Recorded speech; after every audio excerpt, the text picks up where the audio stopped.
ఆయన చేయలేని క్యారెక్టరు, చేయని క్యారెక్టరు, మాట్లాడని యాస మాండలికాలు లేవనే చెప్పాలి.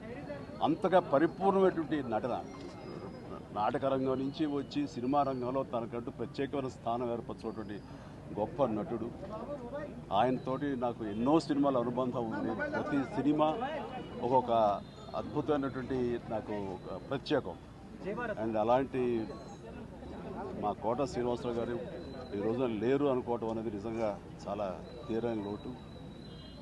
అండ్ ఇది వాళ్ళ కుటుంబానికి, పరిశ్రమకి తీరని లోటు. అలాంటి మహానటుడు, అలాంటి వైవిధ్య పాత్రలు పోషించేటటువంటి విలక్షణమైన నటుడు మళ్ళీ వస్తారని అనుకోవటం లేదు. అలాంటి నటుడు మనకు దొరకరేమో కూడా, ఉండరేమో కూడా. అది ఎవరు పూర్తి చేయటువంటి చాలా భారీ నష్టం ఈ పరిశ్రమకి. వారి ఆత్మనికి శాంతి చేకూరాలని ఆ భగవంతుని ప్రార్థిస్తూ, వారి కుటుంబ సభ్యులకి ప్రతి ఒక్కరికి నా ప్రగాఢ సానుభూతిని తెలియజేస్తున్నాను.